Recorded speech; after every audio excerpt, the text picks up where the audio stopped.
The 60th anniversary of Doc Marten's 1460 boot has brought us a new 1460 remastered every month this year.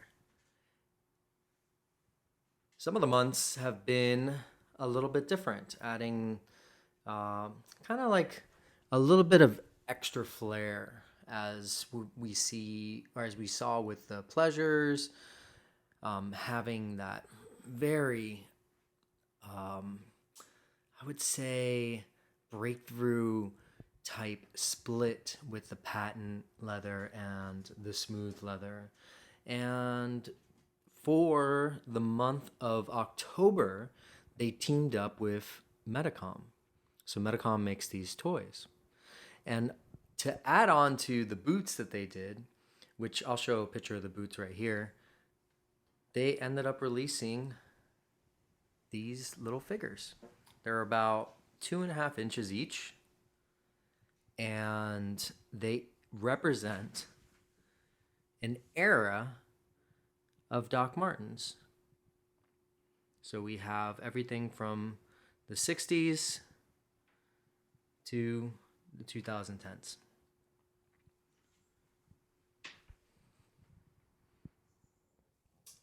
Here they are,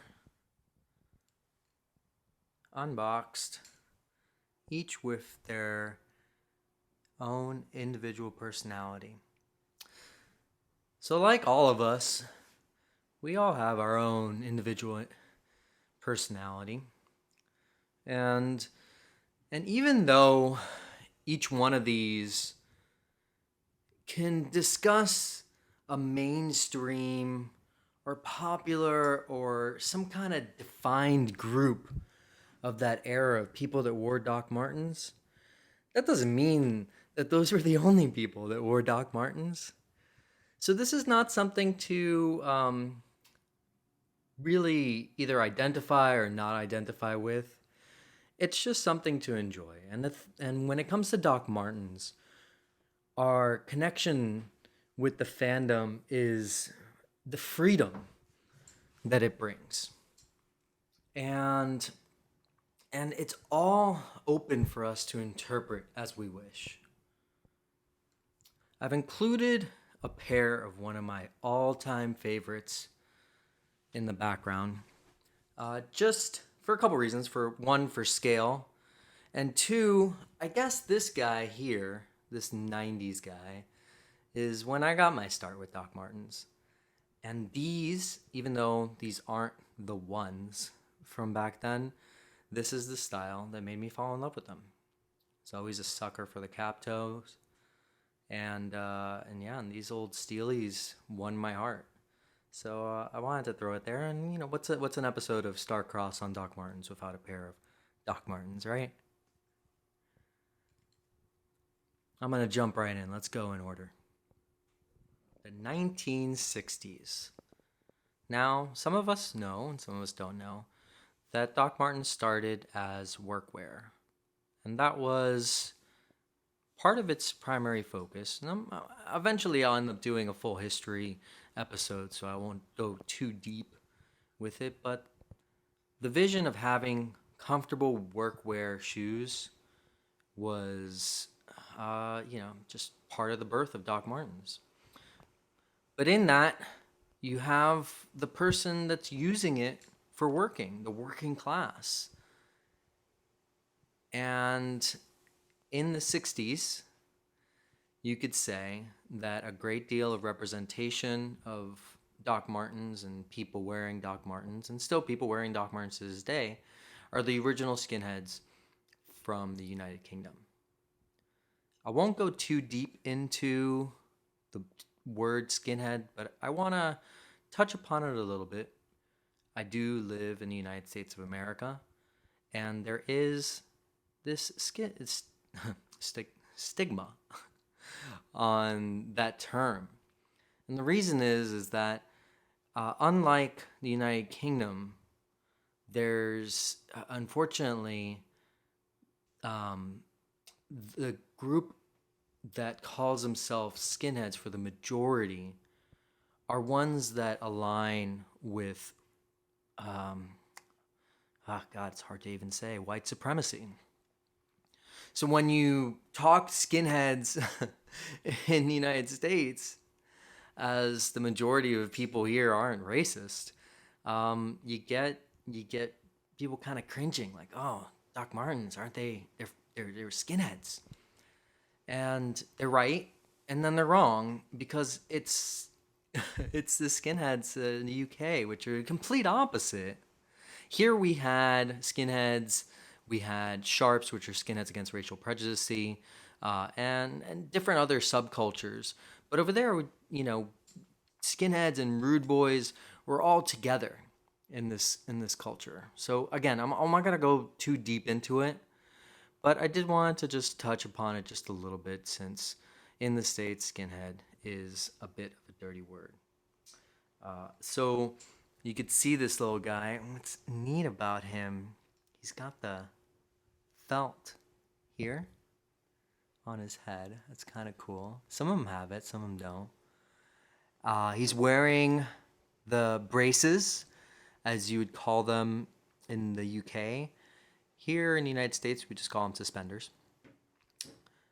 And as you see here, this kind of acid wash jeans, which was a staple, and of course the original 1460s, which are the oxbloods. So that was the first 1460s were the oxbloods.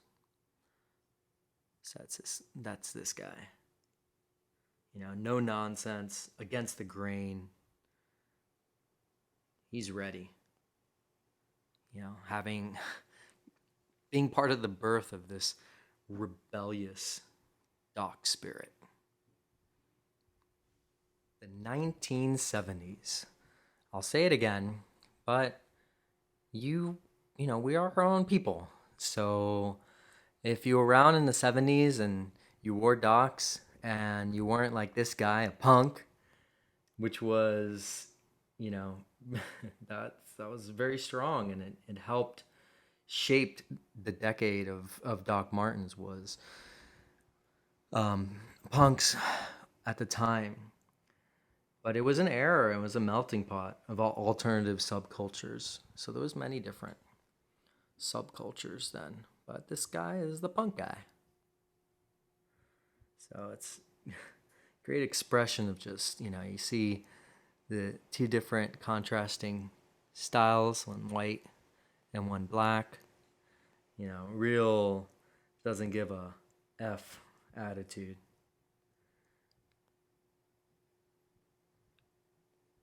The tartan plaid pants, a leather jacket. It's got like the green chrome, stand for something. Look at that. I love the positivity through strength and vulnerability and expressing you that Doc Martens really promotes. He has a red mohawk. It's pretty rad. And of course, a little safety pin as his nose ring. Classic. 1970s punk. So we have the 1980s. Wow. What a time, huh? For those who are watching and remember, I was definitely a kid during those times, but I was not blind to what this little guy represents with new wave and the goth music of the time. It left behind the punk 70s in an interesting way, but inspired a whole new culture. Look at that, it's little fishnets. That's what it looks like. Love it. And it looks like, unlike some of the other ones, these are this maybe 1490s. Look at, they're taller. Maybe, or maybe even, yeah. Look like 1490s. Transparent. Really neat. The skull and the lipstick. Fab. Non-conformal. The decade. of pads and perms. Is that a little heart? Yeah, a little pink heart there. 1980s. Oh, I guess this is, needs to turn that around. There we go, 1980s. I don't define myself as a member of any type of group. I never really have. As you guys know here, my persona is STARCRX, but my real name is Cal. And that's it. I've just been Cal. But the 1990s, in regards to fashion, has stuck with me for a long time. And it's definitely was me, and it's definitely me now in regards to the flannels and of course the docks, but you know, that grunge era, very misunderstood, right? The explosion of geeks and misfits. Yeah, I had my docks like this too. The green and red laces, the ripped jeans there. It's a trucker. Looks like a no, not a trucker. No. This is a army jacket. Yeah, I used to wear my father's army jacket. Who can relate to that? Oh, so cool. Yeah, and he has like this back patch, Doc Martens. Look at the hair. You know, that kind of came back in the early 2000s, right? So it makes me think of like Soundgarden or Four Non Blondes. And oh, so many more, but you know, go ahead and leave comments of what these guys remind you of.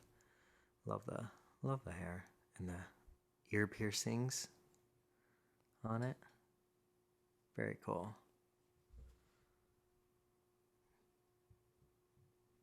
The 1990s, 2000s. This, you know, we had full on internet. Things have changed.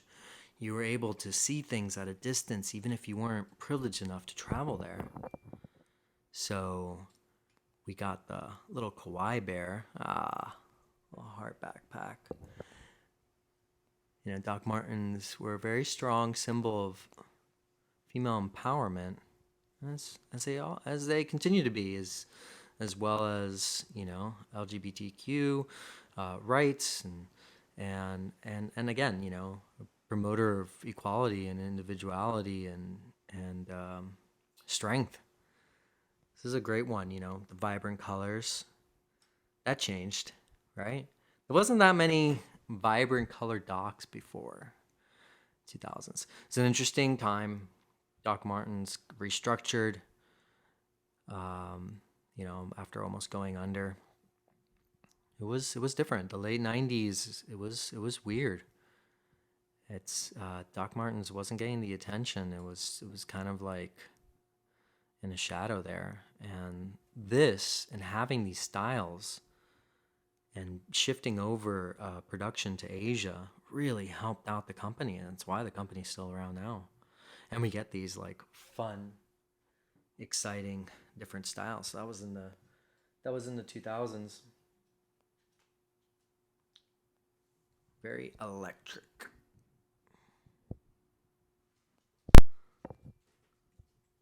I've been told that this is the me bear. I think I'm a mix of these two guys in regards to my style, I guess, or at least my staple style. Even though I like being a little bit more outrageous at times if I get a chance. He's got the tattoo, full on Gen Z, I guess, as they call it. He's got the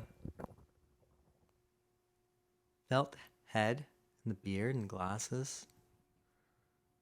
Oh, and this one has the screen printed shirt here. Wearing the purple docs and jeans. What do we got on laces? Yeah, just gray laces. I dig the tattoo. This guy's ready. He's ready to enjoy a concert, ready to attend a rally, this kind of brings us up to now. You know, what would have been neat is having our strong men and women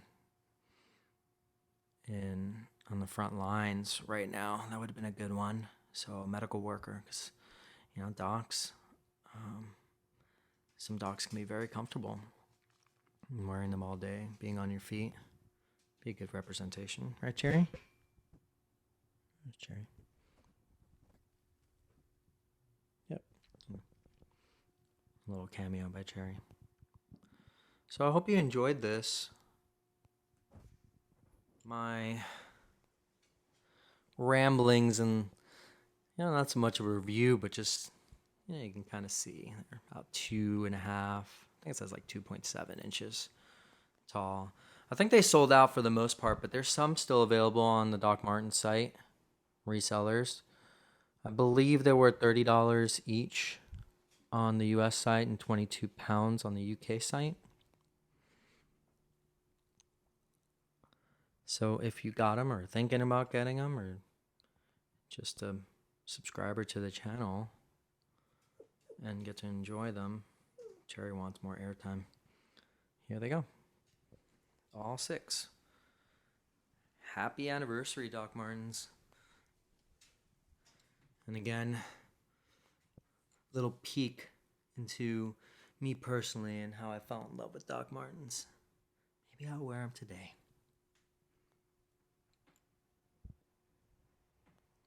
If you liked the video you just saw or wanted to add something to it, go ahead and click on the like and the comment button down below. Also, if you wanted to keep up with all the videos that I create, subscribe, and then once you subscribe, you can tap on the bell and then you'll receive an email. So you're always kind of in the know. I mean, you watched it, right? So I guess you liked it. You gotta tell the, you know, algorithms what to show other people and what people are interested in. And besides that, I need validation. I need to know that I'm making something that people actually enjoy and want me to continue making more of, right? What do you think, Cherry? Yeah? Think they should do it?